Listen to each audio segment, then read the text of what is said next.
Känns ju sådär att någonting står och blinkar inne på vattenkraftverket. Det är en härdsmälta på gång. Det är inte kärnkraft i alla fall. Nu kör vi. Hej, jag heter Martin. Jag är ultralöpare. Idag står det nattlöpning på träningsschemat. Så passar då bättre än att snacka lite om mina tankar om pannlampa och annan belysning. Häng med!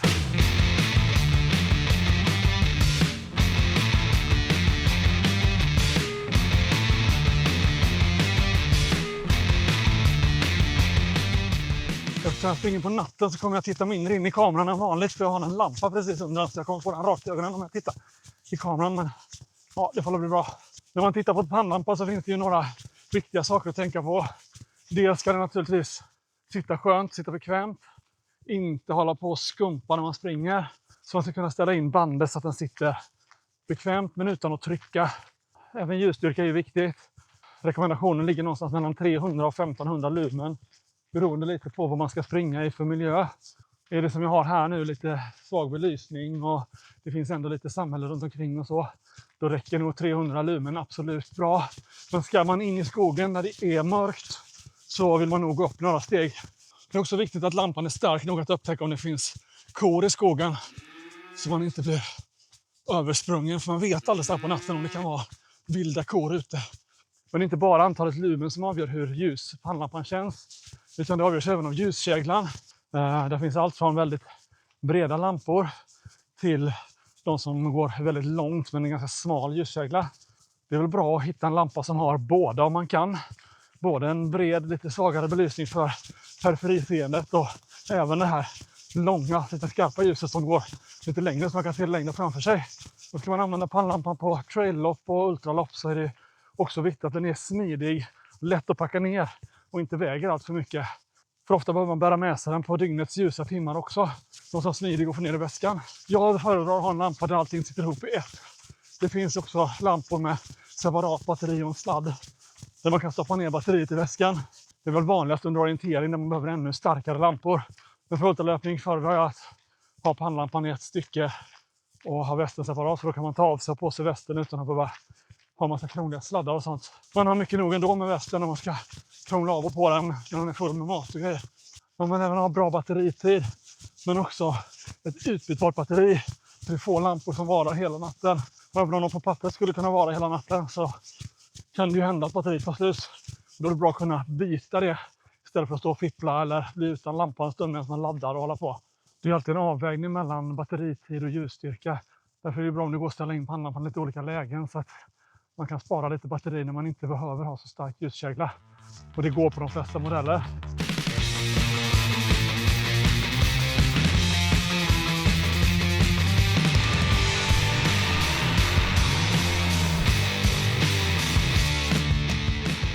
Min pannlampa är märket Petzl och modellen heter Now RL. Och RL är namnet står för Reactive Light. Det innebär att den har en liten ljussensor som känner av hur mycket ljus som kommer in från omgivningen. Och automatiskt anpassar ljuset efter hur ljus omgivningen är. Det vill säga om jag springer ut på en väg med gatubelysning så kommer den dra ner belysningen. Men även om jag som här befinner mig i tät skog och mycket ljus studsar från träd och annat så drar den ner lite på lampans ljusstyrka. Det sparar naturligtvis en hel del batteri på lampan för när det är så här mycket träd och så behöver man inte lysa lika långt. Det kommer ändå bara studsa tillbaka och du kommer bara få tillbaka allt ljus i ögonen. Så det är bättre att dra ner lite. Och sen om det blir öppet fält då ökar ljusstyrkan och den lyser mycket längre och starkare. Lampan har 3 olika ljuslägen och jag kör den ofta på mellanläget som ger max 550 lumen. Det funkar för det mesta så länge man är på lite stig och inte allt för teknisk terräng. Det läget ger en batteritid på mellan 5 och 40 timmar beroende på då hur mycket omgivningsljus man har. Så är det helt kolsvart och öppet, då varar den inte så länge. Så på hubben till exempel, då varar lampan inte så länge, då börjar jag byta batteri ganska snart. Är det mer skog och väg och lite blandad terräng så varar den betydligt längre. I maxläget så blir maxljusstyrkan istället 1500 lumen. Och det använder jag om det blir riktigt tekniskt eller svårsprunget någon gång. Då är det skönt att ha rejäl belysning och kunna se var man sätter fötterna. Men det vill till att komma ihåg att när man inte behöver längre dra ner den igen för att spara batterier. För där var den inte så länge. Och den har även då utbytbart batteri som sitter i nacken. Det är ganska skönt balanserat att man har lampan fram och batteriet där bak. Det finns även en tråd som går över huvudet om man vill ha den. Jag använder inte den, jag tycker inte jag behöver den. Men det finns för att få den att sitta skönt. Och jag har extra batteri som jag har med mig på långa lopp och långträningar när jag ska springa mycket i mörker. Batterierna laddas med USB-C. Jag undviker helst att ladda den ute om jag inte behöver det. För det är bättre att spara powerbanken till andra nödvändiga saker. Men en lite rolig extra funktion på den här modellen är att batteriet även går att använda som en powerbank om man skulle vilja. Så det går faktiskt att ladda upp mobilen från batteriet om man skulle vilja också. Ska man springa långt på natten eller långa lopp som sträcker sig över hela natten, så skulle jag också rekommendera att man har med sig en extra pannlampa som nödfall ifall huvudpannlampan lägger av. På en hel del lopp så som Kullamannen till exempel så är det också obligatorisk utrustning med extra pannlampa. Och där måste du även ha ett extra batteri till extra pannlampan så att du kan byta batteri på den också. I det fallet använder jag min gamla pannlampa som extra pannlampa.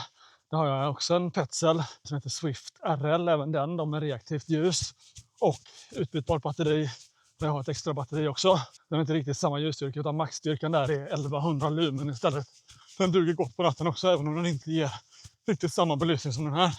Innan jag skaffade min Now och hade den när jag använde min Swift RL som huvudlampa, då hade jag en annan extra lampa som var en Neo LED Lenser.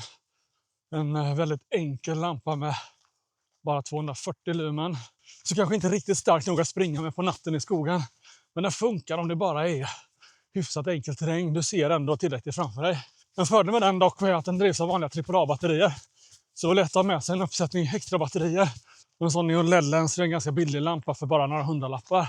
Och den duger som startlampa. Jag skulle inte använda den på ett längre lopp som huvudlampa. Men den funkar ju som extra lampa i nödfall. Min Petzl Now går ju loss på ungefär 1500 spänn. Lite dyrare, men inte heller jättedyr. Sen går det att kliva upp i prisklasser om man vill ha starkare och bättre lampor.